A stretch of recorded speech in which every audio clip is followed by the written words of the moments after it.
Hey there, it's Dusty Thunder with a story for you. This one is titled, Am I the Astronaut for Feeding My Family a Fish Dinner While I Eat Steak and Potatoes? So apparently we don't get many characters, so I'll try my best to make this short and simple and straight to the point. Except by giving you that intro paragraph. I'm 3 months pregnant, and almost every day I've been craving steak and sour cream baked potatoes. Okay, hold up, time out. 3 months pregnant. That's all you need to know. I never really cared for steak. I'm more of a chicken fingers and fries girly, but I'm guessing the baby must have loved steak in its past life because that's literally all I crave when I didn't even care for it. Today, I made my family baked pizza spaghetti with fried catfish, a lunch salad with chopped deli meat, and dinner rolls. I, of course, am making the same dish I've been eating almost every day these last few months. I pretty much make 2 separate meals each night for my cravings. Last night, after I served the kids and was getting ready to make my fiance's plate, he expressed that he wanted steak and potatoes like me. Mind you, he was aware of the menu because I have my meals planned the night before. I told him I only had that one steak for me. He said, well, we can share. Oh, well, looky, there it is. We found the asshole, ladies and gentlemen. He said, well, we can share. I politely told him that I will need to eat all of my food since I'm feeding for 2. And this is all I have for the night, knowing I'll most likely still be hungry whilst you guys have a meal you can come back for seconds to. I am now, in his words, a selfish woman using pregnancy as an excuse to be Wow. You wanted to stay and make it. I asked what's different about today than all the other days where I've been eating the same shit almost every day with no complaints. He said nothing but shook his head and said, it's the principle, babe, and just walked off. We've barely spoken since. It's a dry good morning and goodbyes. Am I the astronaut? Maybe if he expressed that he wanted the same thing as me, I would have prepared for it, but he literally always eats what I make. I didn't know I had to be a mind reader. This is a brozo move here.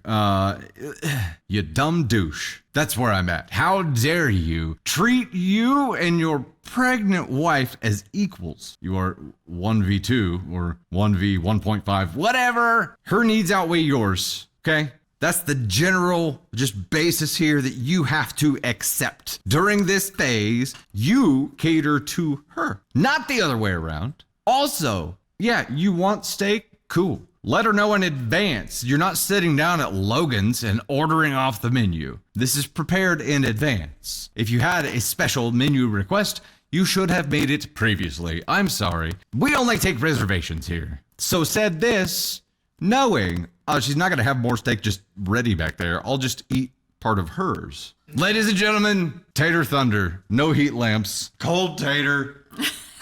Potato salad. This is potato salad. Don't touch that. Don't touch it. I'm turning it away from you. Oh, you're turning it away from me. So there's no temptation. More toys have been taken away from me, ladies and gentlemen. What is happening here? Listen, she cooked a whole meal for him, like for her family. And the fact that she planned it out, the fact that she had been having this meal for weeks, she said, because that's all she could tolerate. I get it. Any woman that's been pregnant that's had, and I wouldn't even call it cravings. Mine was just like, I'm either eating a salad with ranch or I'm not eating because everything else would make me laugh.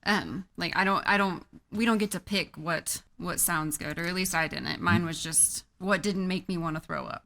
One, if he wanted a steak, like you said, let her know the night before when she showed you the menu or whatever. And she would have, I have no doubt she would have done it. She went through all that trouble to make a separate meal and did this for herself, which I'm sure, like, she's craving steak for a reason. And all you had to do was speak up. But you didn't. You waited until the steak was there, until it was on the table, and then you're like, I'll just take half. And when she's like, no, I'm hungry, you call her selfish. Like, that's a shit move. Also, use your hands. Like, go to the store and you pick up a steak and you go pay for it, and then you bring it home and you put it on a grill or pan or like wherever you want to do it. But you cook it and then you cut it and you eat it. It's really good. Yeah. You should try it sometime. It's worth it. Totally worth the work. Cook for yourself is what I'm saying. And I don't know. The fact that you called her selfish because she didn't want to share the meal that she prepared for herself when she also prepared you a meal is an asshole move. I can't hit a button, but you're an asshole. That's all I got. We have tickets. Where would you put Jabroni Joe here? Well, I would Brozo, Brozo for sure. Old school. Boop, boop, boop. I would say this one. Yeah, it's all backwards. Yeah, it's all backwards. Okay, Ascon too. Ascon too. I think I agree. I think she low on iron or something, like she's craving red meat for a reason. So don't be a dick. Just make your own steak, or better yet, go buy 2 steaks and make one for you and your wife while she makes the food for the kids. Just my suggestion. Oh, here it is. There it is. Here it is. Going analog. Oh, he's getting stickers out. There so we we can go. use those instead of the for animations. hubby. That's fantastic.